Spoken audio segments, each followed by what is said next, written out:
Very warm welcome to all of you. Today's program is on a history of Islam and pop culture, and we will start off with none other than our very own Sheikh Abdullah Hakim Quick, who will be discussing the connection between Islam and pop culture. Later, Sheikh Mamoun Hassan and Brother Jawad Jafri will deliver a brief presentation on media, Islam, and pop culture. This will be followed by a panel discussion led by myself. And this will also be a good opportunity for you to ask our experts any questions you may have regarding the topic for tonight. So please keep any questions you may have ready. Afterwards, we will be serving refreshments, inshallah, so please stick around and use the opportunity to chat with our panel and other members of the audience until Isha Salah. Our first presenter is a pillar of knowledge and information, especially during Islamic History Month. Sheikh Abdullah Hakim Quick is an American-Canadian imam, historian, and traveling lecturer. He's also a resident scholar here at the IIT and the outreach coordinator with the Canadian Council of Imams. And without further ado, I'd like to welcome Sheikh to the stage. Bismillahirrahmanirrahim. Alhamdulillah. Assalamu alaikum wa rahmatullah. Alhamdulillah, this is a good opportunity. Okay, great. Sure.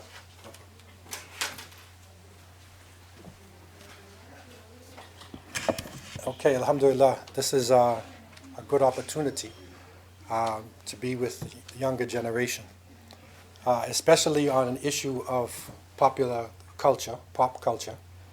And I especially wanted to reflect upon what is called hip-hop culture. Because pop culture and hip-hop, the names change around. There's a lot of different genres that come in entertainment and in music. There is rock music, there is blues, there is jazz. There's a number of different type of styles and genres that have come. But I wanted to give some of the history, especially behind the hip-hop music, which has now become so powerful today. I'm sure you all know Drake, right? Everybody knows Drake, right? What is behind Drake? What is behind the music that is happening, that has gripped this younger generation? And it's important for Muslims to have history. I believe that history is a very important subject for us always to know the background of things that we are looking at. Because when you understand the background, then you understand what that thing is actually in front of you. And there's two important issues that you need to understand when you think about or look at what is known as hip-hop culture. Number one, you need to understand something about the presence of African Americans. And this is a very important part of our society, which being in Canada, you are not so exposed to as you would be in the United States or if you lived in the Caribbean region.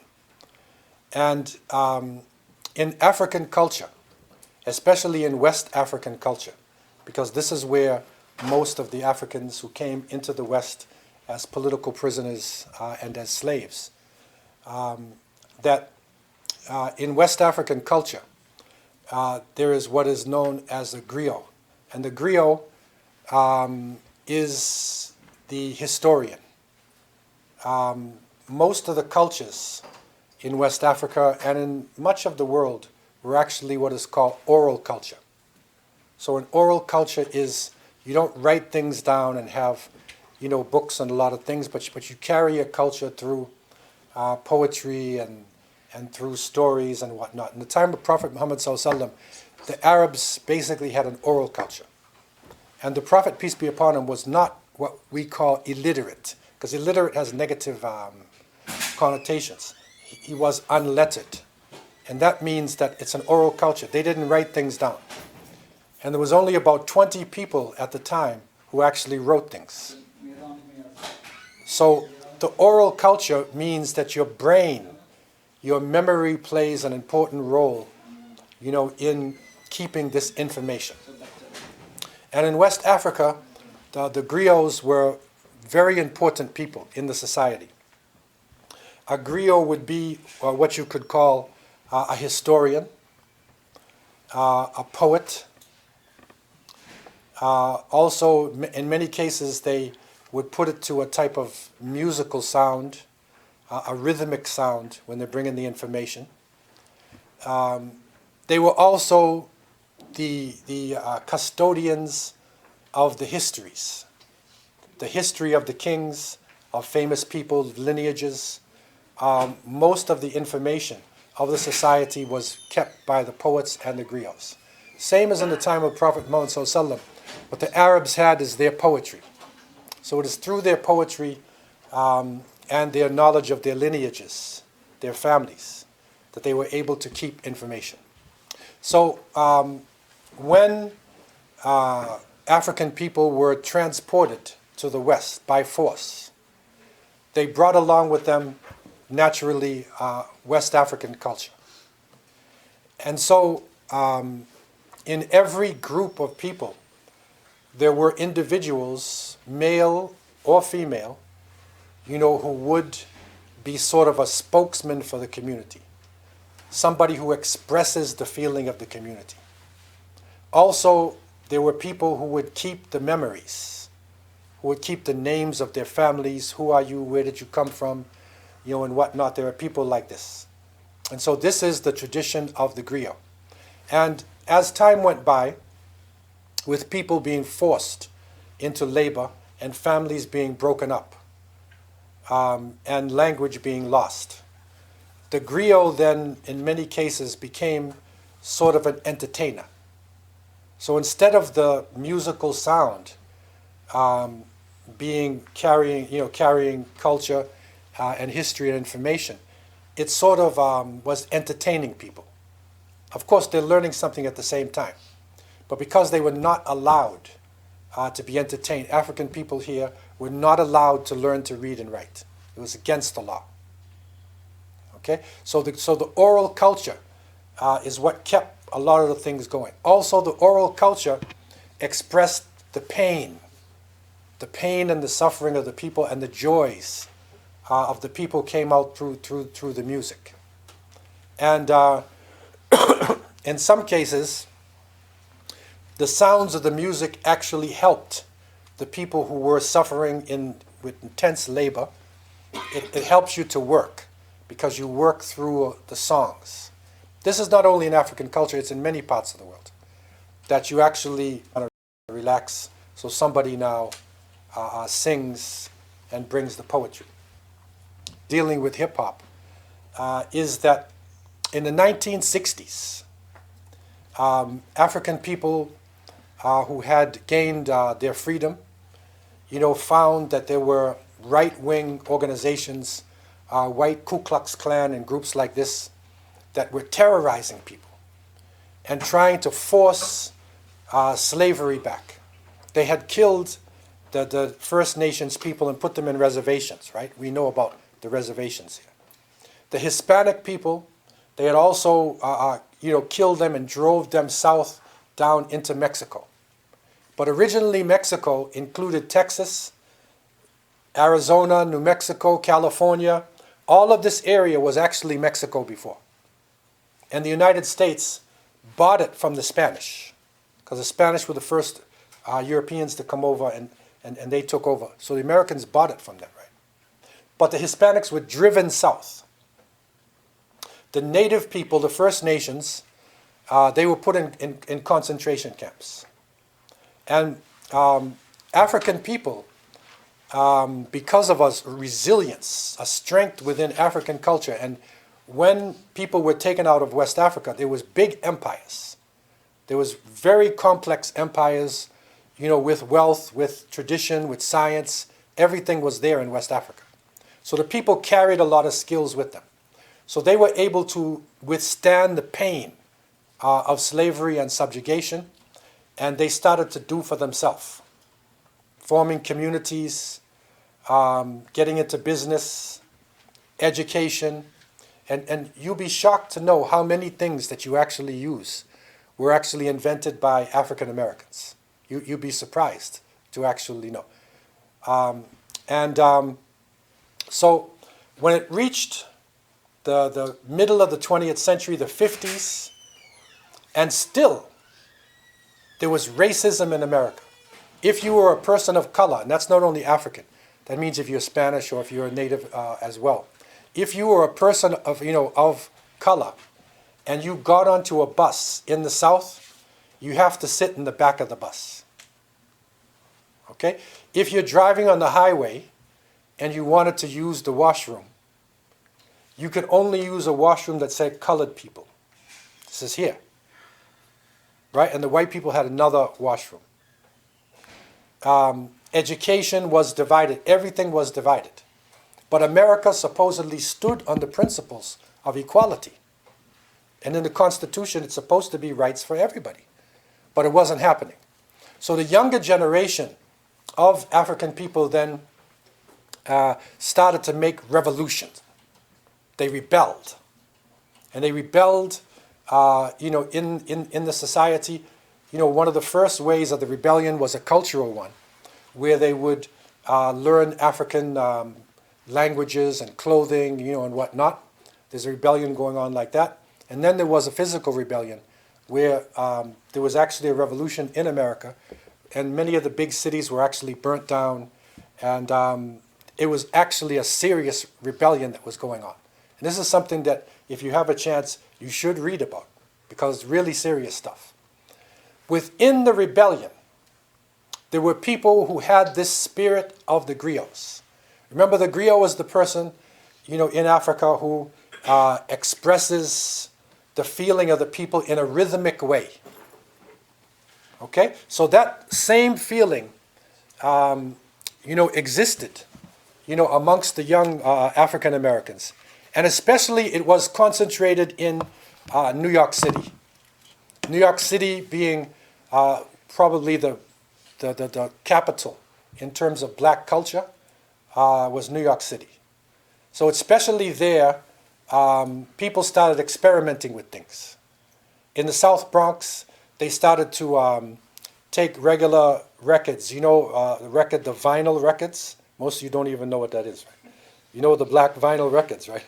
So they used to take the records, right? And they would actually move it around, and, they would go against the grain of things. Okay, and add their own sounds, add their own rhythm. This happened in the South Bronx, and then it started going on, and especially in Brooklyn and in places like this, it started to become organized. And one of the groups, which is considered to be, sometimes they're called the godfather of hip-hop. And you can Google this, right? Because we're Googling everything, right? It's called the Last Poets. Okay, the Last Poets. And you'll see they are considered to be the godfathers of hip-hop.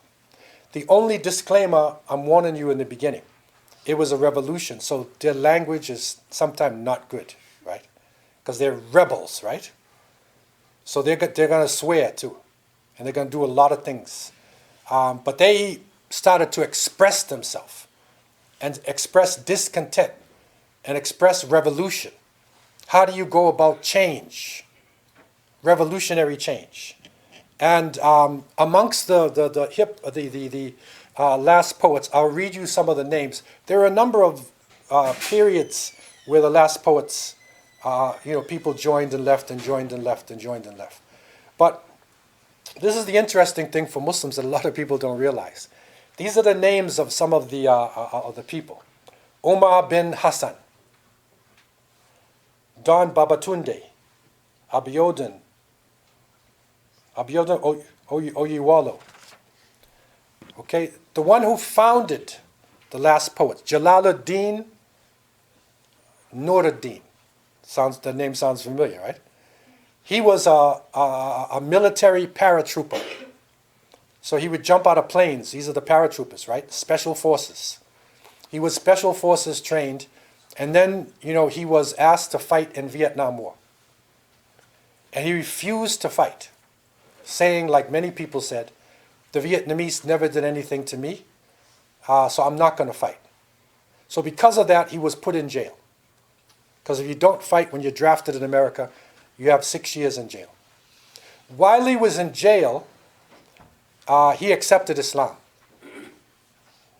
And he founded the Last Poets. Right? And he came back out, and some of the other people Jamal Abdul Sabor, Suleiman Al-Hadi, Abu Mustafa, right? David Nelson. But you can see the majority of the last poets were actually Muslims. And I had the opportunity to meet Suleiman, actually, Suleiman Al-Hadi. I've met him. And so what they were actually doing was, how they described it, spoken word with percussions. They didn't use regular instruments or anything. They mainly used percussions. Okay? And Babatunde, Don Babatunde was their percussionist. So he would use drums and things. So if you hear some of the original songs of the last poets, it's basically like a drum in back of them or whatever. But the key thing to remember, though, is that they were actually poets. They were not just making sound to sound good. And if you listen to the words that they're saying, each sentence has got a meaning to it. Okay? And so, their music became part of the feeling of the revolution. Gil Scott-Heron is another famous person who was of the spoken word. And, he made a famous statement. He said, the revolution will not be televised. You understand what that means? He said, the revolution will not be televised. Right, so this is going to be serious stuff, right? So they were talking about serious stuff. So serious that Abiyadun, he actually made a rebellion himself. He attacked some right-wing Ku Klux Klan members of the right-wing group. He attacked the group, and he robbed that group. His intention was to rob from the white Klan and give it to black people who needed bail to get out of jail. Right? But he got caught, and he got put in jail. And he says in his own words that he was inside of a prison in New York State. And the prisoners were coming in, and they were talking about the last poets, and this music that they were doing, the things that they were doing. And he was ashamed to even say to them that I'm one of them, right? Like he didn't even want to reveal it because he felt embarrassed, right? But then he notes in one of his testimonies, he said that I'm fortunate that I didn't say it, because if I had identified myself, I'd still be in jail right now. Because that music was causing a rebellion. Okay? So what happened was, when the rebellion got really serious, and about Martin Luther King being killed and Malcolm X, and things were happening in America, it was exploding, right? One of the worst right-wing people, named J. Edgar Hoover, who was the head of the FBI, he formed a group, he called a movement. It's called COINTELPRO. This is like a counter-insurgency program. And what they basically did was, they were hunting down revolutionaries. So they hunted down the leaders of the revolution, which included members of the last poets. So they were forced to go overseas. In Paris, they were accepted. In London, they were accepted. When I met Suleiman, it was actually in London. It was in Liverpool. They were accepted overseas, but they were being hunted in this part of the world because of the things that they were saying. Part of the counterinsurgency, and this is not anything secret, so you don't have to worry about it. Part of the counterinsurgency is that the Central Intelligence Agency, the CIA, actually, with scientists, they developed a new type of drug called crack cocaine. They took cocaine, they made a cheap form of it, and they unleashed it onto the black community and the Hispanic community. So it's really cheap, and you take it and you get hooked. You take it once and you're like hooked. So they were making people drug addicts. Secondly, this music, this hip-hop music, it wasn't called that at that time, but this hip-hop music, it's causing a rebellion, right? So what they did was, and this is there's a whole change going on with the hip-hop. You've heard the name of Tupac Shakur. You've heard NWAs, right? You hear different names. That's another level that came after the first level. what they did was they wanted to break the revolution. So they made a movie called Superfly. And Superfly was a hero. He was not a strong person with natural haircut and a revolutionary. He had like straightened hair and a gangster hat, and he was a pimp, right? You know what a pimp is, right? It's a man who sells women as prostitutes. So he was a pimp. And they tried to make him the hero of the youth because he had big cars and everything and big rings, so they tried to make him the hero, right? So they changed the heroes of the youth from revolutionaries who were fighting the system to people who were trying to get a lot of money. Okay? And so then they were able to co-opt some of the people in the music industry, the spoken word industry, and they developed what is called gangster rap. And the gangster rap is where, it's all about violence, it's all about me versus you, and my ego, and all of these things like this. And these people were given a lot of money, and they were given fame. Their records went all over the place. And so this is where the hip-hop that actually starts to develop. Where it's really more based on the sound. That they capture the sound of former times, and so it's got a heavy rhythm and a heavy beat, and then they're just saying words. Most of their words don't make sense if you're actually listening to their words. Or they may say the same sentence about 50 times in the song, right? The same. So if you actually listen to the content of their words, but it sounds good, right? And then if you look at the video thing, they're gangsters, right? So they jump up and they fight the power, fight the power. I saw one thing of this, one of the groups, this guy, Flavor Flav, the group, he came out. What was the name of that group? Public Enemy, right? So the Public Enemy group, I saw one time. And now just think of this. He comes walking onto the stage and he's eating his dinner. So he's still eating dinner and he's walking on the stage like this. He's in total rebellion, right? As an entertainer, you don't come out eating your dinner, right? He's a complete rebel, right?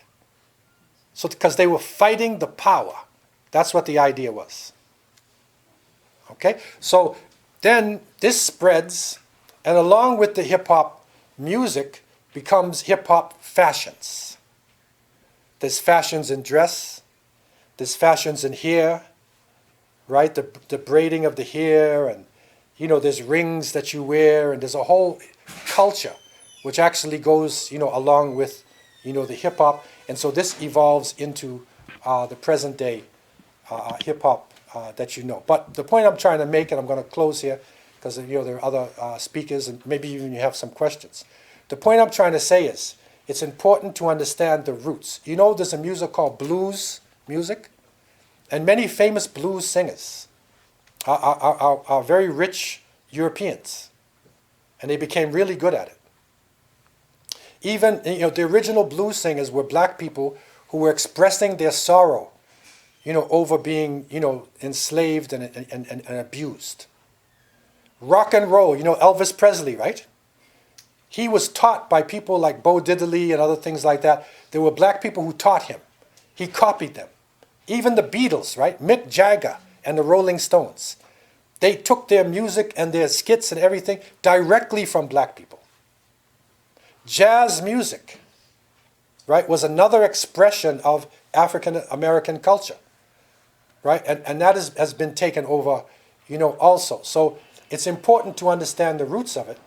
And it's interesting to note that Muslims have been involved in it, from West African days, because many of the West African nations who had the most famous griots were actually Muslims.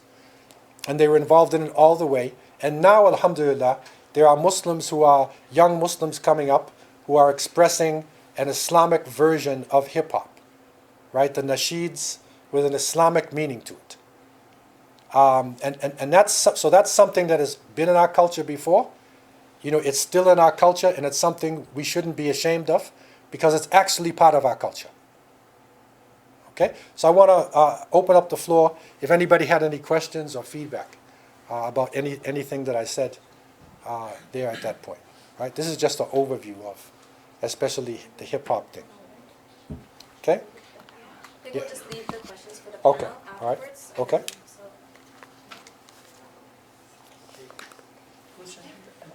yes. Good. Yeah. Okay. All right.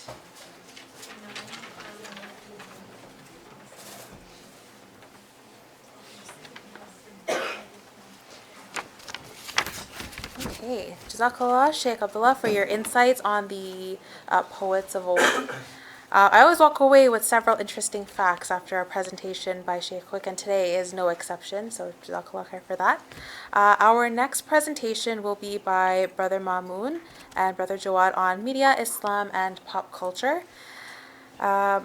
So first we'll have Brother Mamoun speak. He's a freelance media producer and a communication consultant with a degree in communication studies and an advanced diploma in film production. And currently he is an executive producer for Let the Quran Speak, chief and editor of Al Muslim.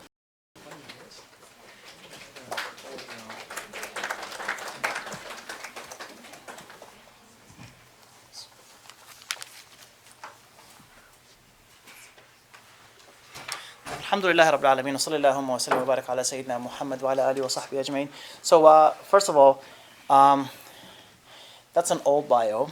So, even though you can't really, take numbers from old bios, but I guess really. So yeah, I've been actually doing this for 20 years, more than 20 years. I graduated film school in 2001, so the same year as September 11th. That's a long time ago, and I feel old really stepping in this room with you guys, but I also feel young because you guys are reflecting this energy back on me. I think it's actually really important to talk about what we're talking about today. In a sense,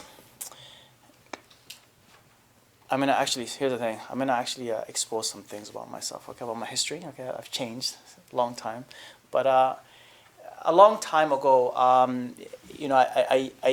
used to really be attracted to anything that was mainstream, but at the same time spoke about my religion.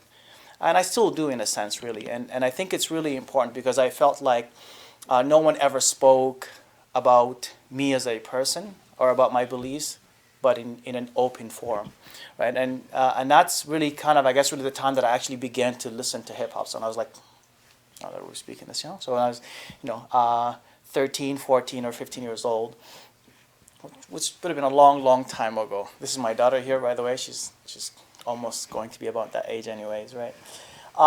And so on my drive here today, I was actually listening to a podcast, and this podcast is called The Mogul, and it speaks about hip hop, and it speaks about how hip hop developed, right? And really, you can think about it in the sense that today, for instance, hip hop today is 45 years old, right? It's an actual art form, okay? And that seems like an old person, but it's really not, right? Because it's still young. It's still one of the youngest, really, I guess, form of art. And before I begin talking to you about this, I just want to make a couple of disclaimers. Just a couple, not too many, okay? I don't really want to speak about, I guess, really what's haram and what's halal when it comes to music and when it comes to even movies and so on. It's not really my place, not really what I'm thinking of doing here. What I do want to talk to you about is specifically, basically, how you as Muslim men and women are actually represented in the media itself, okay? What's haram and what's halal is something I'm going to completely leave for Sheikh Abdullah Hakim Quick to speak about. But at the same time, I do advise you that some of the stuff that I'm going to show you, I wouldn't, for instance, watch, and I wouldn't listen to. Okay, I personally would not watch and I would not listen to, but it is what's out there, and that's why I study it. Okay, that's the first disclaimer. The second one is I'm going to definitely ruin some of your favorite songs, and I'm certainly going to ruin some of your favorite movies. So, just so you know, so this specific presentation is based on my graduating paper. That's again, long time ago. So the references themselves are going to be quite long time ago, like old. So you may not know what I'm talking about. I try to kind of upgrade it, but it's not really. It may not You may not know what's going on here, okay? But you'll hear it for sure. And at the same time, it's going to be really condensed because I do want to hear your questions afterwards as opposed to actually telling you everything that I think you need to know, right? And then the fourth disclaimer that I want to talk about is I'm going to kind of use popular culture and media as interchangeable terms. I mean the same thing when I mean both of them, which basically what's out there. Basically, that's what really popular culture is. Popular culture is just any culture that's out there, okay? But I will focus on two different forms. I'm going to specifically speak about hip-hop, and I'm going to speak about films, because those are my two niches, really, in a sense, okay? So, why? I think this is the coolest thing ever, because when I was studying popular culture, and at the time I was actually a practicing Muslim at the time, right? And Muslims always used to ask like why? This is not important. This is not even a big deal at all. Like you should apply to go to Medina. I've heard that so many times, right? And it was interesting to me because people who say that are only people who actually don't know how important popular culture is. Okay, popular culture is really crucial. Because it literally tells you, as men and women, how the rest of society thinks of you. It's just really that's what it means, right? And you have to be able to understand that when we talk about popular culture, there are three different types of, this is important for you to understand, okay? There are three different types of schools of thoughts in how you see popular culture, how you study it, okay? So the first one, this is before I actually get into this, we have to understand that media shapes popular culture, shapes society. Okay, so it actually affects it. And this is a very important school of thought that a lot of Muslims only stick to, where they say to you, okay, watching movies is going to make you feel like your life is a movie. Right? And they stick to this, right, the whole time. There's a lot of debate amongst the academics, right, where they say, okay, that's not really true. And there's a lot of critique in this theory itself, right?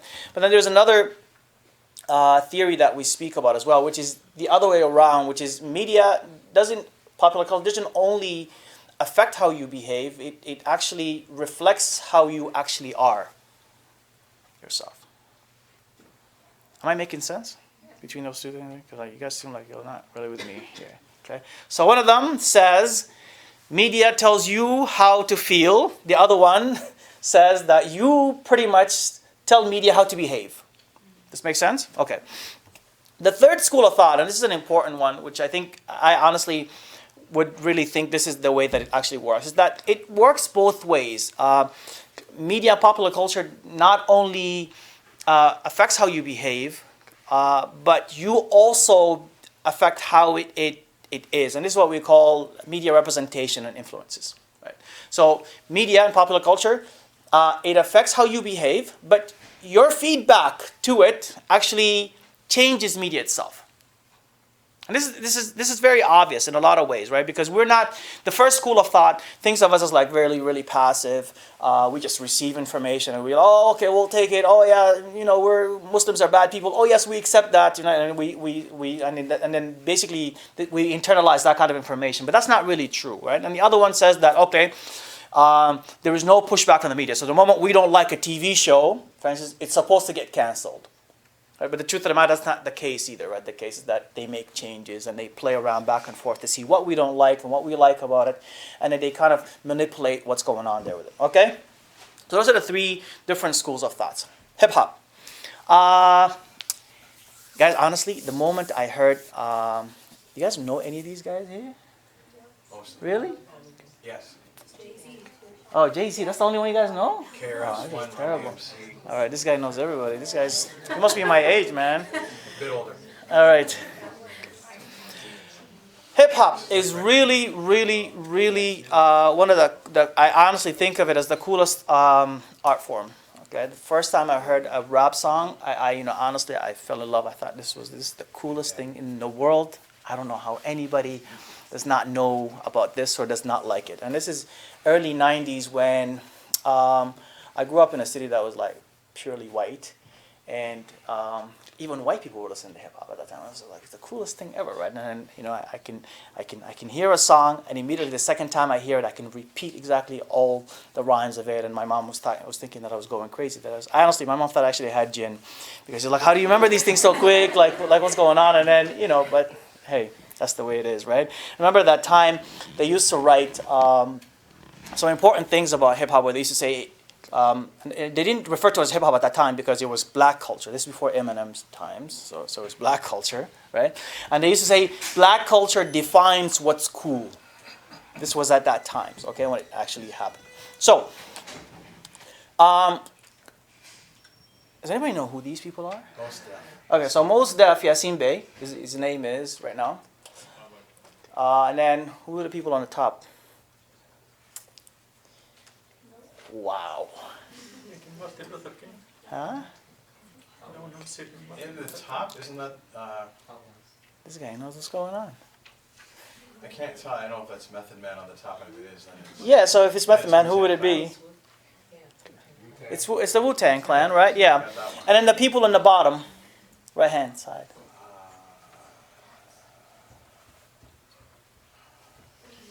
Guys, I won't judge you, honestly. Really, no judgment here. It's no judgment. I know all of them, so really, I won't judge you. Yeah, we don't listen to music. Yes, you don't listen to music. Very good. Yasin Bey, and this is Mos Def. He's one of the really prominent Muslim rappers, right? He's been a Muslim since, I think he was Muslim since he was 16 years old, right? And he's one of those guys who begins every single one of his albums with, you guys don't know this. This is terrible. He begins with Bismillah ar-Rahman ar-Rahim. Every single one of his albums. And this is one of the coolest. And the first time I heard this, I'm like, yes, like one of us. You know what I'm saying? And this is how it used to be. Also, the reason why I have Wu-Tang in there is because Wu-Tang make a lot of references to Islam. And I think a couple of them are actually Muslims, right? And I think they were one of the first ones to make siwak, like the siwak that we think. They brought that into the mainstream, like America, right? Where actually people were using it because they will always be using it, right? And the last ones in the bottom are Ranubian. They're like the first Muslim, like they're Muslim, all three of them. And not only are they Muslim, they're very proudly Muslim. And they do some really, really crazy stuff. Okay, hip-hop. Why are we talking about it? I just want to give you some feedback here a little bit quick, okay? So hip-hop, as a history, born in New York. New York is basically the home of the Nation of Islam. If you think about it, really, it's the largest place where the Nation of Islam came about. So that's why they had a lot of references to Islam in itself, right? Hip hop, as the Sheikh has mentioned, it began with a strong social messaging, right? Where they want to speak about justice, they want to speak against racism. They were rebels. They had a lot of social consciousness, and because of that, they were able to read a lot about a lot of religions, and they were able to actually also push that out in their actual lyrics and how they speak about it. So I'm going to actually play something for you, and hopefully there's sound.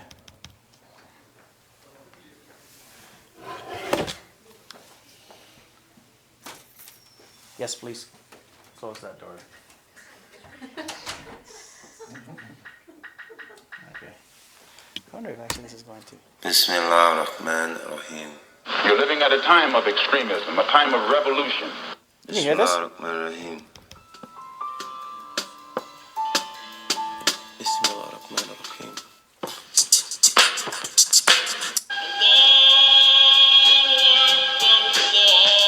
is brand new, and it's actually one of the songs. It's called Allah Akbar, Allah Akbar.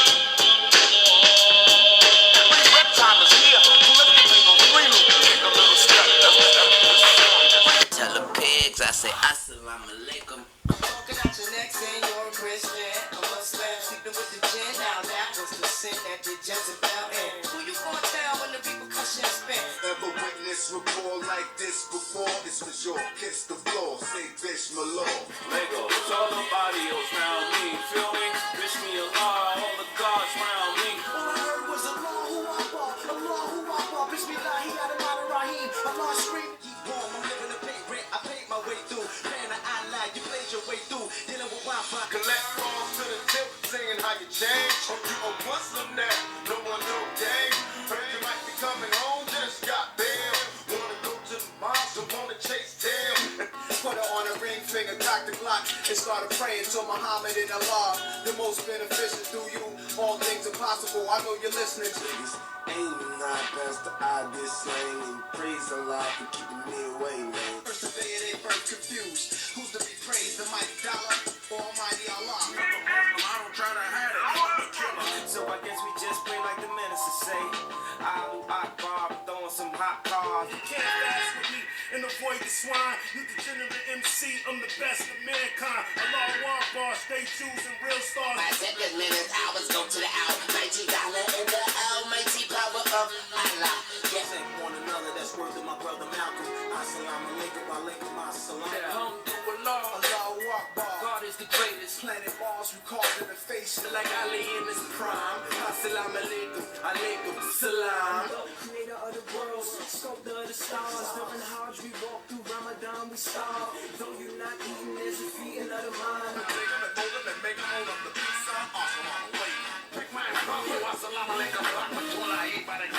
Yo, look at my life.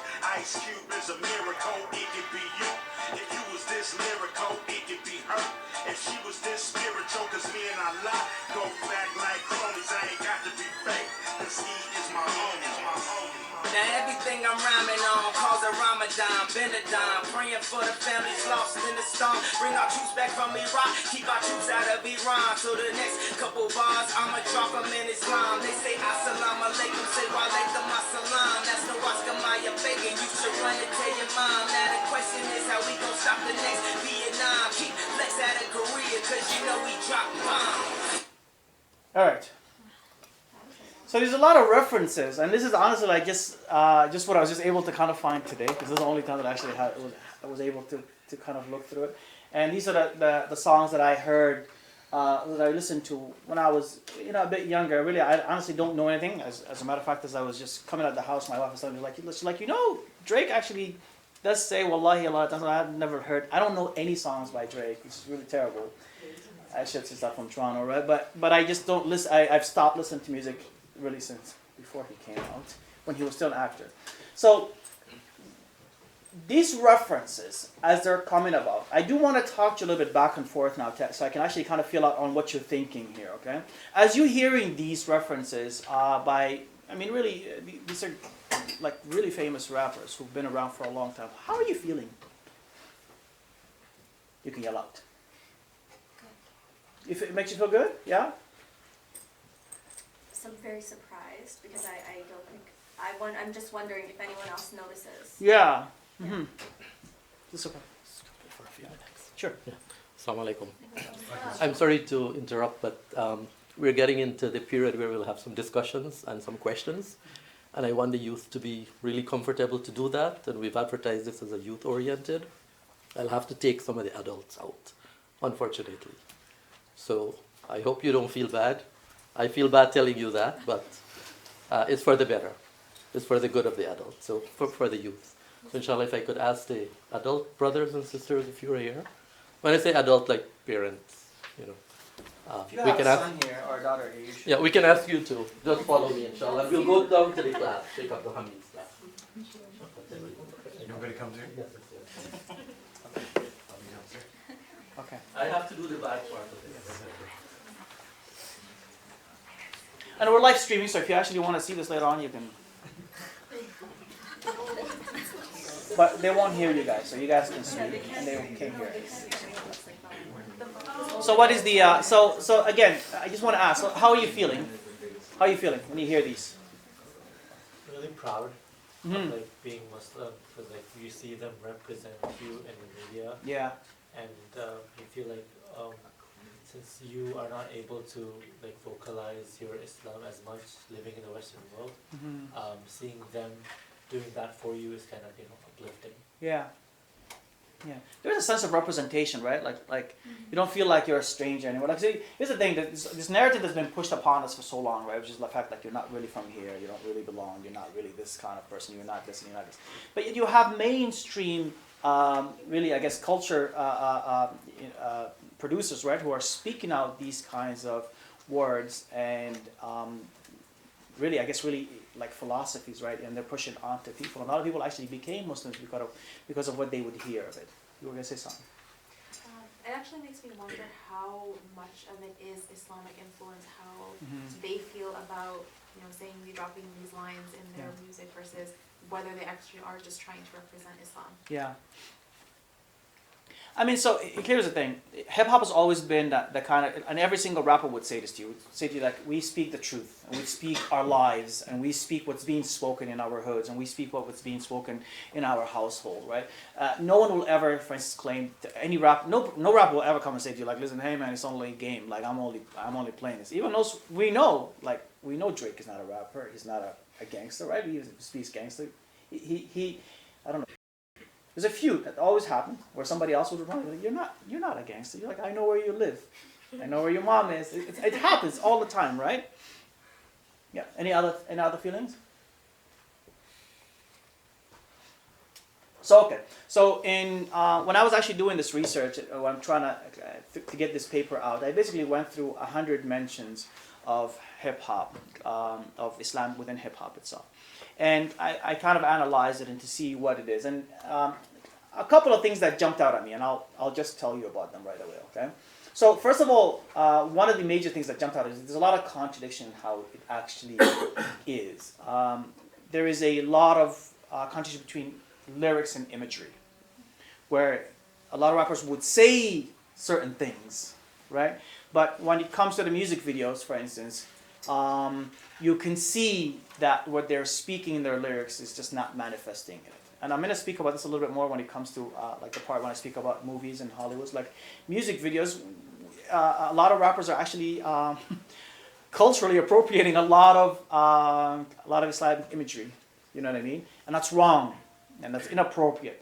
But yet they don't see it as that. So they're kind of perpetuating pretty much negative. A negative feeling about Islam, okay? But when you hear them, you feel this. The moment you watch their videos, you immediately kind of, I'm not liking this, okay? The second thing is and that's really an important, distinction that we have to make, is that there's no depth in the understanding of Islamic values. And so they're like, these are basically terminologies. They're throwing out terminologies, but immediately you start to realize that terminology, and there's also exceptions to every single rule, right? So we know, for instance, that Lauryn Hill, who's not a Muslimah, for instance, like her verse, the one that you've actually heard, was completely within context, right? Like she actually not only just threw out terminology, she spoke about an idea of the fact that Muslims don't practice this kinds of stuff, right? And therefore, you are committing a sin, and therefore this sin requires it. Do you see what I'm saying to you? Tupac Shakur, for instance, also, when he speaks about his friend who came out of jail, for instance, he said, you are a Muslim now, no more chasing tail. So he's speaking to him about actual context. While a lot of these other references are what? MashaAllah, Allahu Akbar, Bismillah, and they are thrown in between lines that don't really make sense. Like if you're not a Muslim, you would just hear the words, but you wouldn't understand, you wouldn't come with an actual value. You see what I'm saying to you? So it's a major context. So you have to be able to actually also read this, right? Okay, so that's hip hop. I know I have to move really quickly. Okay, the second thing is movies and films and Hollywood. I mean, I know honestly, Aladdin is just it's such a terrible movie.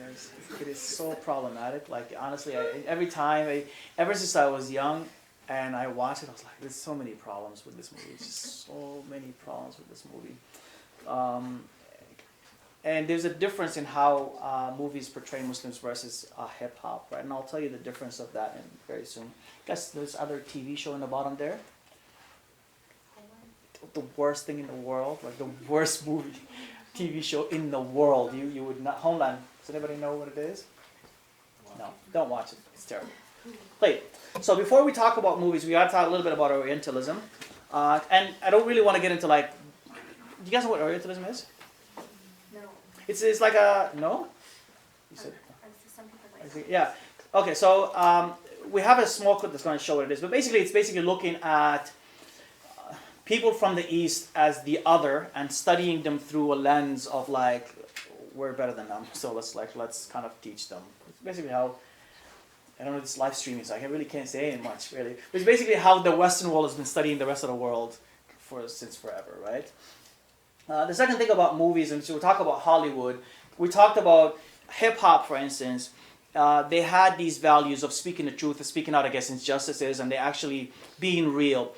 So the values of hip hop are completely in contradiction to the values of movies, because in movies the whole idea is to create money, right? So there's no actual, there's no commitment to speaking the truth. You know what I'm saying? There's no, as a matter of fact, the truth doesn't really sell in movies. This is what they say. Jack will probably come and say the same thing to you. Joel will say the same thing to you. It doesn't really sell. In reality, you've got to manipulate certain things in it in order for it to be able to sell, unless it's really good reality, right? So I'm going to show you this video here because honestly, it's going to speak a lot of more of what I was going to say to you. And this is it's a shortened down version of the same video that's online, but you should watch this. Aladdin was one of the most Orientalist films of all time. And Professor Walter Denny, who's taught Orientalist art for decades, agrees. Like those first 3 or 4 minutes of the Disney movie Aladdin are basically very prejudicial. They create a very, very false and very, very prejudicial view of the Islamic world. One of the most important ideas behind Orientalist art has been to show the Islamic world in a position of either moral or cultural inferiority to that of the West. The late Arab-American academic Jack Shaheen identified the Orientalist themes and tropes in Aladdin. After its 1992 debut, Shaheen campaigned to make Disney alter the opening song, Arabian Nights. And you probably don't remember this line. Where they cut off your ear if they don't like your face. It's barbaric, but hey, it's home. I actually remember that. And I used to Seriously, sing it this he way. just referred to a That's how old made-up I Arab am. land as barbaric and put it to a children's beat. Shaheen responded in the LA Times and he said it was a painful reminder to 3 million Americans of Arab heritage as well as 300 million Arabs and others that the abhorrent Arab stereotype is as ubiquitous as Aladdin's lamp. You might not be able to say that it's racist, but you can say it's a misrepresentation of cultures. It's a blending of cultures, all to serve the purpose of sort of this mainstream American entertainment. Shaheen also said these pictures would impact an audience's understanding of the Arab world and have a real-world impact with the negative portrayal of Agrabah serving as what he called Hollywood's fabricated Arab land. Well, he may be right. In 2015, as the US bombed ISIS in Iraq and Syria, a poll found that 30% of Republican voters would support bombing Agrabah. And before you agree, Agrabah is the fictional country in Aladdin. It's not real. Other activist groups criticized the film's character portrayal with Aladdin and Jasmine having anglicized features and American accents. You're not free to make your own choices. Sometimes you feel so... You're just trapped. And the rest have really fake Arabic accents and far less attractive physical features. I had to slit a few throats, but I got it. But Aladdin is not the only film in recent memory to use Orientalist imagery. There's also Prince of Persia, Gods of Egypt, 300, Munich, Zero Dark 30, and American Sniper. But that didn't stop some of those from winning Academy Awards. You might say Aladdin is old news. Why bring it up at all? Well, it's coming back as a live-action feature, and it doesn't seem like much has changed at all. The movie's already been accused of whitewashing the story with the creation of white characters like Prince Anders. Television shows like Homeland and 24 are among the biggest culprits, with Arabs and Muslims often portrayed as terrorists or violent individuals hell-bent on destroying the United States and or Western civilization.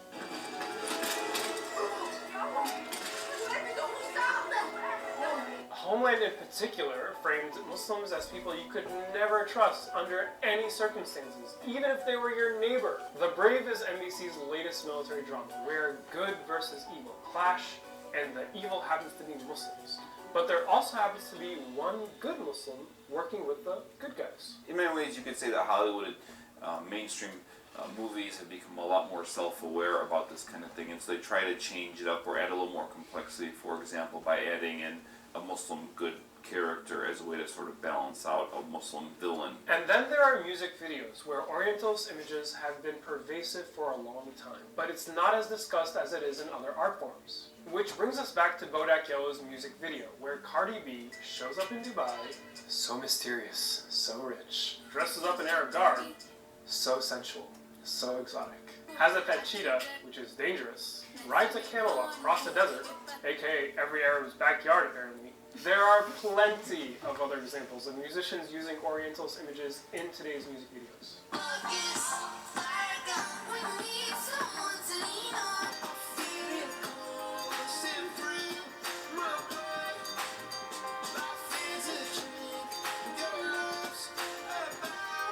I see it as a form of sort of silencing. It's a form of erasure of a culture. It's oversimplification, and people have a right to be insulted by that, and they have a right to protest it and demand that they be treated with a little more respect. Yeah, so that's why I kind of cut this here. Right. What did you think? What do you think? Who actually liked Aladdin, to be honest? I won't judge you, really? You're all being judged right now. It's a terrible movie. I'm just kidding. I mean, it's a good story, right? It's actually a good story, right? Like the evil versus, but had it not have all these like cultural appropriation, all these problems with really labeling your people, really in a sense, right? In an unreal, not only unreal, like it's dehumanizing. Like you're not even people. You're a costume. That's basically what you actually are. You see what I'm saying? And that's basically how it's actually labeling people and speaking about them. And that's how Hollywood has done a lot, to be honest with you, for a very long time, right? It's been really problematic in the way that it's making talks about Muslims, but it is, again, it's to make money, right? Back in the days, I used to hang out with these like a group of Muslims, right? Who are actually all about like conspiracy theories, right? And maybe there's a conspiracy, I don't really know, right? But these all be like, no, it's intended to be that, like to make us look bad. And maybe there is one or two people who are in Hollywood who are like, okay, let's get Muslims, just make them look bad. Maybe there is one or two, but I just don't agree with the fact that it's a whole like conspiracy. I do believe that their main intention is just to make money. And the truth of the matter is that people go and watch these kinds of movies because they just don't understand why there's a problem with it, right? But there are exceptions to these kinds of films. For instance, like we talk about Malcolm X, the actual film itself, the one that's directed by, do you know? Yeah, Spike Lee. Like you can immediately tell, this is one of the youngest guy, immediately knows who he is and he speaks about it. I know so many people who actually read the book about Malcolm X after they actually watched the film. And I honestly know, I know at least 3 or 4 people who have become Muslims because they read the book, Malcolm X biography, after they actually watched the movie itself, because it shows so much about them, right? And a lot of non-American movies, for instance, that are being made that are really, I guess, are conscious of these kinds of behaviors. There's also, I'm gonna just make maybe some recommendations on too. 5 minutes, I give you 30, don't worry. Okay, we need Muslim filmmakers. Jawad will come and speak to you about this here. It's honestly, okay, so let me do a test, okay, so you guys can see. How many of you know, directly related to a doctor? An engineer? What's happening? Allahu Akbar. Just give it a second.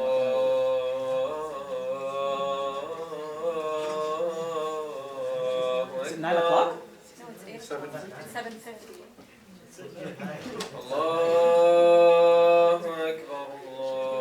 Is it the right time? It's the wrong time. Someone should tell him before he finishes the line. Okay.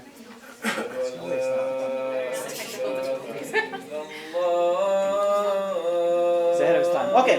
So the recommendation that I would make is so we're talking about, okay, Muslim doctors, Muslim engineers. Sorry, the adhan is called early. Our Yes. prayer is 9 o'clock. Thank you. Don't pray now, guys. Muslim doctors, you said? Yes. Muslim engineers, academics, who are teachers in universities, anything. How many of you are directly related to someone who works in the media for a living? Besides my daughter, put your hand down. 2, 3 people.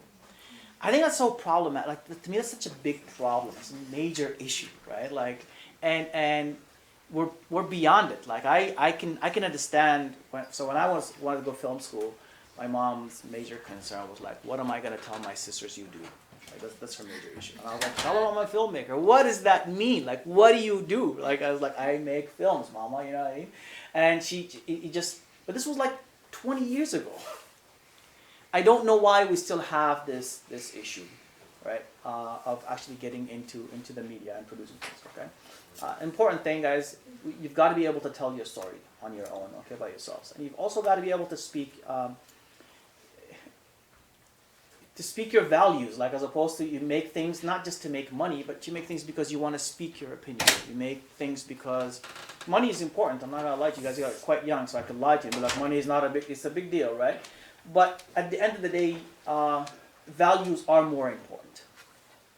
Values are more important. I'm gonna stop here because is this my time? Yes. Yeah. Come past it. So thank you. Jazakumullah khair. Inshallah, Brother Jawad is going to come afterwards and speak to them. I think we have a panel afterwards, right? Yes. Thank you.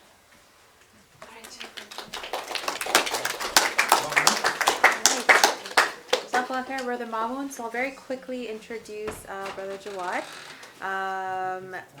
Please correct me if I'm wrong, but Brother Jawad began his journey at the age of 12 as one of the youngest radio hosts and is now an accomplished producer, director, writer, editor, and narrator.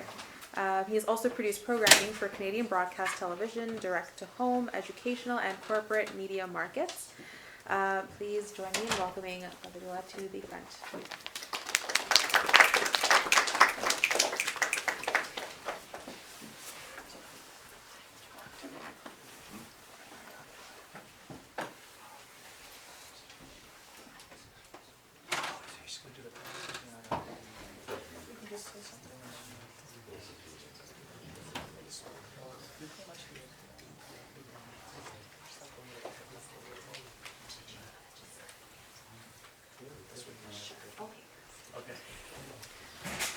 All right, so we are actually just going to begin with the panel discussion. Sheikh Abdullah has Abdullah has to leave. He couldn't make it. Okay. All right. So with that said, so we do have two professionals in the field of media. Does anyone have any questions based on Brother Mamoun's presentation, or just off the top of your head, anything that comes up regarding the field of media? So Brother Mamoun did touch upon the lack of Muslim representation in your own families and in the community in general. Does anyone have any questions? My question to you is, in regards to us as Muslims pursuing these careers in media and filmmaking, and how that would how would we avoid all these problematic things that are clearly in the media that don't align with our beliefs, and because we don't have like a community or a society that supports us and helps us stay away from those kind of things, and how do you explain to your parents or people like that it's nothing bad, it's me representing the media, and it's hard to actually pursue that when you don't have support from your community or family. I was just speaking for like half an hour, man. Okay. So, it could be, for example, it could be animation, it could be news, it could be music. There's a lot of areas, right? So let's start with what area were you thinking of? Like particularly filmmaking. Filmmaking. Okay, so even in filmmaking, you have different options. You have documentary films, you have feature films, you have shorts. Again, you have animated shorts, you have animated features. So there's a fairly large range within that. And I think the general advice that I would give is that look for an opportunity for you to express your creativity while respecting your values, right? So for example, if you want to create the next Aladdin, but you want to do it in a way that's respectful and doesn't promote stereotypes, then you have an opportunity to do that. You have an opportunity to learn the craft. You have an opportunity to become somebody who's sought after in the field, right? And generally, the animation field, there are exceptions, but generally in the animation field, you can work in a sort of a safer area. Right? So there are things that you can do. You have to be a bit choosy. You have to sort of look, and really that's not different from any other profession, right? Like if you're, for example, if you're going to go into law, there are branches of law, for example, if you want to become a divorce lawyer, right? And your job God forbid. Right? And your job is basically to split up families. Do you want to do that? Or do you want to go into another branch of law, maybe it's labor law, where you're actually helping protect people's rights? So these are choices that you'd have to make, and you'd have to sort of look at the different options available and also see what you're good at.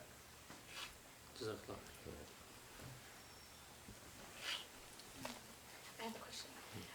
So this question, I guess, is for both of you. So, Brother Mamoun, you showed us like a whole bunch of references in music and media, films, and I'm just wondering, like, do you, in your experience, do you think that those references are getting more, or like in quantity? Are we having more and more of those? Are we having less of those? Is it getting better? Is it getting worse? Like, how has it progressed? And for specifically this audience now, like the next time they hear something, like what should they really be thinking about? I know you asked us how we felt, and some people said proud. We felt proud that we heard those references. Some said surprised. Like, what's your perspective on that? So this is actually a terrible thing for me to say, but I don't honestly consume much popular culture anymore. Like that's why a lot of these references that I've made were quite old. I don't really know what it's like. I mean, the whole idea behind showing them to you guys is for me to I think it's really important for you to be able to read media, right? To be able to be literate in actual media itself, right?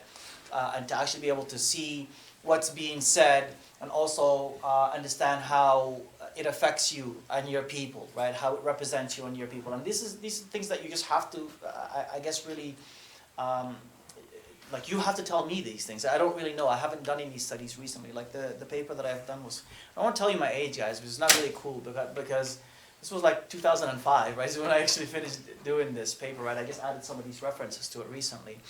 But I'm not really optimistic. I see, because again, like I showed you in the first model of how media is, right? There is, when Islamophobia increases in society, I'm just going to assume that Islamophobia will increase also in media. This is just the assumption that I'm going to make, right? And then things are just going to kind of go around, right?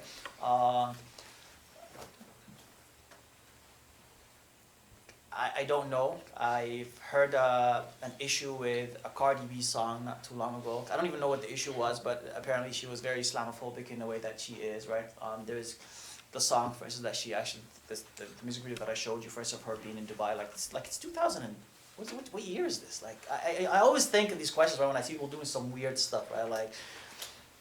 Like what year are we in? Like, people shouldn't be doing these things. And even if if you are dumb enough to do them, like, your labels shouldn't allow you to do this. Do you know what I'm saying to you? And your company that's distributing this shouldn't allow you to do this unless there is an actual benefit to it, unless they're actually making money off of this, right?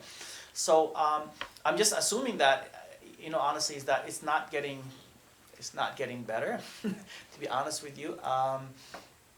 And especially now, this is just a personal thing.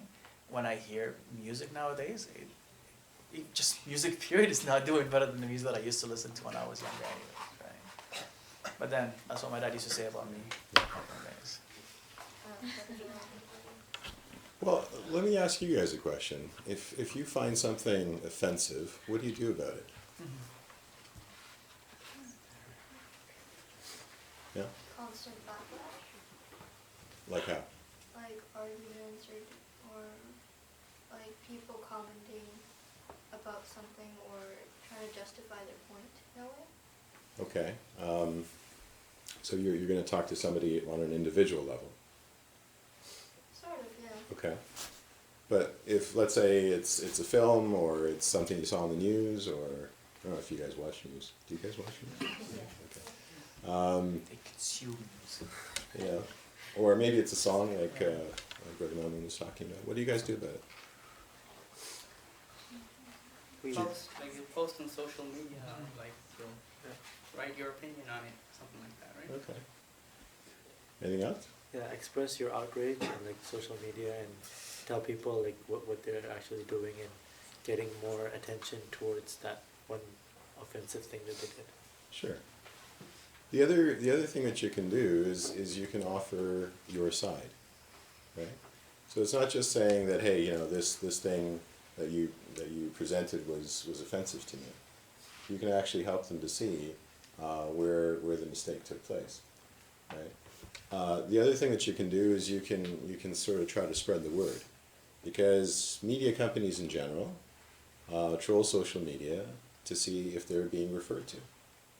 And it's not just the film or the song; it's the artist or the company that's making the movie, or the news outlet that's producing the story. So when you reference them, when you hashtag them, you know, they're gonna pay notice. And then if enough of you do that, right, then they're going to understand that they did something wrong. Because all of you are consumers. And I'm not exactly sure what Br Mamoun said about hip-hop. You know, I know that, you know, back in the days of rap, it started as almost like a social justice movement. But it's big money, right? You wear one of those Drake jackets, you're gonna shell out a lot of money to put that thing on. Right? Not like this jacket that I got for free. Anyway, that's another story. The thing is that it's money, and all of you are consumers. So, in other words, all of you are people that are attractive to people who make media and the people who advertise on media. So you have a voice, and that voice matters, in other words. So use that voice. And don't just use it for when somebody messes up. Okay? Also use it for the opportunity to tell people what they did right. Right? Because if you look at, and this is about news media in particular, you look at unions, teachers' unions, right? Look at politicians, no matter what party the politicians belong to. People from the Native community, people from, you know, other visible minority communities, people from the Catholic community, the Jewish community. What happens is that they all have a bone to pick with the media, with the news media, right?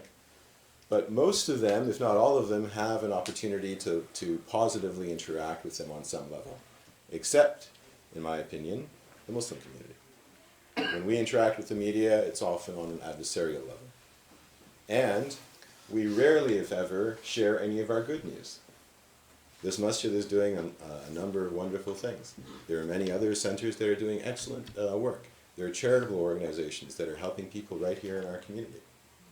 Right? But we don't talk about it. We don't share it most of the time. So how are people supposed to know more about us when we don't, you know, share our narrative? So that's the other part. If something offends you, you can do something about it, even in a small way, by taking a story or taking some good news and sharing it with others. I remember when I used to hear a song. Do you guys know much music? It doesn't really exist anymore in the way that it used to when I was your age, right? And if a song was actually a music video was bad or anything like that, you actually had to write. This was back in the days where you actually had to write something. Like you couldn't even go and you actually complain about the fact that this song is problematic because it has this and has this and has this. You actually could just click on things and just kind of like express your opinions immediately, right? And you are listened to regularly, right? Because you can hashtag certain things. Just to add to what Jawad was saying, another thing is you've got to be able to support your also the local, I guess, really Muslim producers. I think this is really important, right? Like if you want your narrative to go out there, just to echo what he's saying, when you like something, share it with everybody, right? And then also actually make a plan to spend money on it. Always when a good movie comes out, for instance, we go and we spend money on it in the movie theater. But when it's a Muslim movie, it's like, oh, yo, Br Mamoun, can you get me in? That's what happens all the time, honestly. It always happens. Like, we're showing a film in the Cineplex. Hey, man, I heard you guys are showing a movie in this. Listen, man, I'm bringing my boy. Can you let me in? Listen, I'm bringing my sister. And it's always, it happens all the time. What I always say to people is like, this is the time when you want to spend money. Not only spend money, this is the time when you actually want to bring extra money. Be like, hey, man, this was a good job, bro. Like, here's an extra this much money for you, right? If you want your stories to be told, especially if you actually like because you're there, so you actually like what's being done and what's being offered to you, right? Just think if anyone has any final questions. Yes.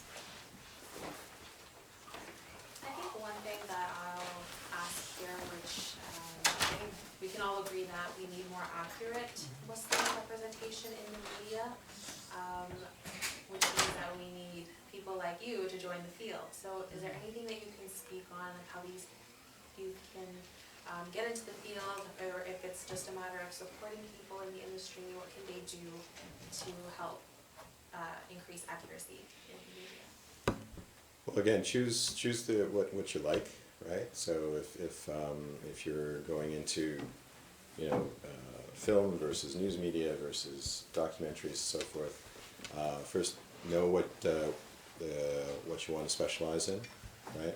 And then learn as much as you can about the craft. I mean, you don't even have to go to school nowadays. There's tons of do-it-yourself type of videos by a lot of people with a lot of training that are on YouTube and Vimeo and all these platforms. But if you want to study it, there are also opportunities. I'm a graduate of Ryerson, for example, which for many years has had a very well-known program in radio and television, for example. So you can get professional qualifications, but then you also have to Mamoun's point, you also have to know where you can earn your living, right? Is it going to be with a company? Is it going to be as a freelancer? Is it going to be as somebody who's going to do contract work?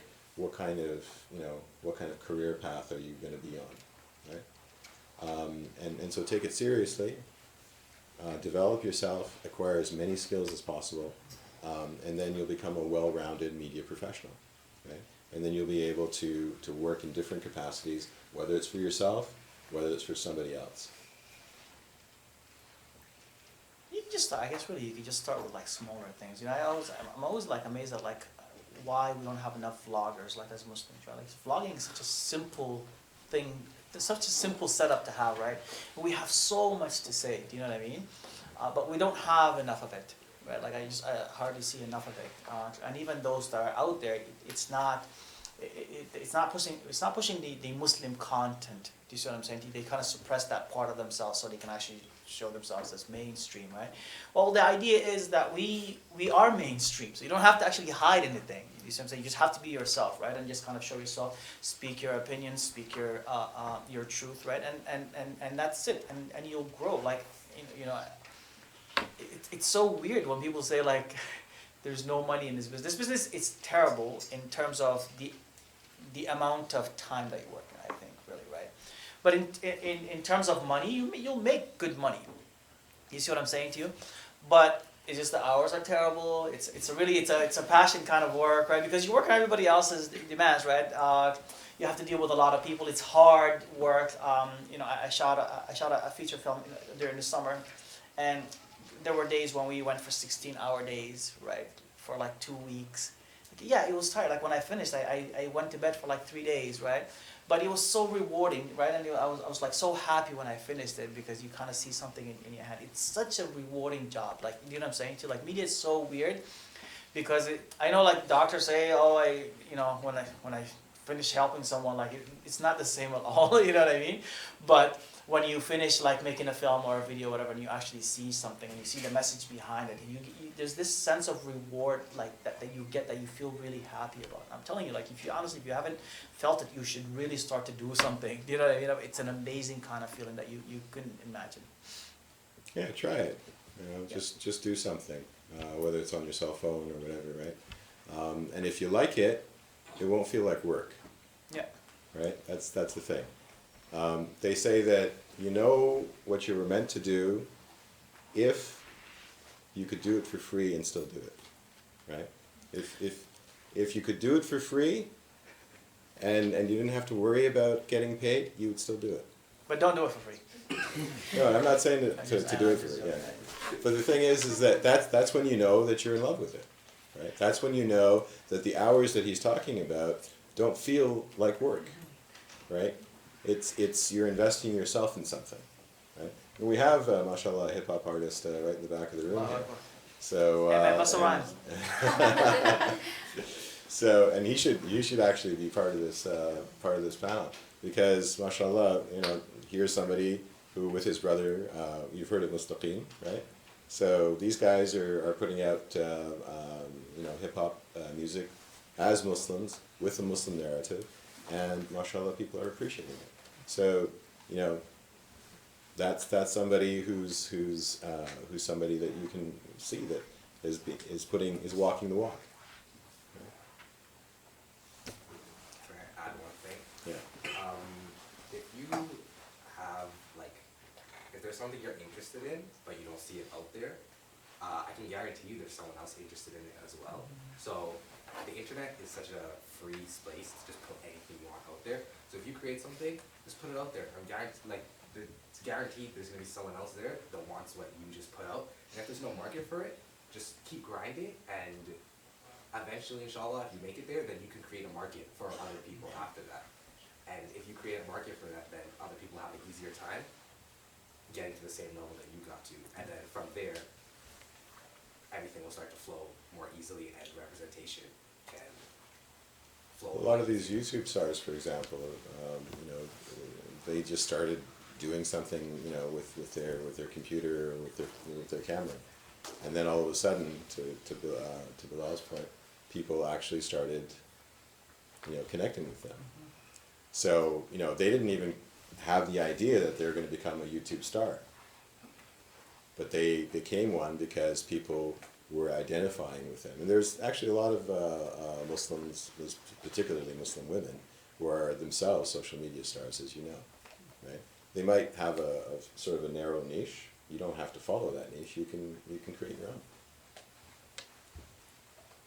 All right. Jazakallah khair, Brother Jawad and Brother Mamoun. And Brother in the back, what's your name? Bilal. Bilal of Mustaqim. Well, thank you so much for your insight. And with that said, we'd like to conclude the evening. Jazakallah khair. And before we serve refreshments, on behalf of the IIT Youth Council, we'd like to thank you all for coming and for participating and for giving them your undivided attention. So we are actually serving food outside. I was promised steak dinner. I didn't, nothing. It's in the mail.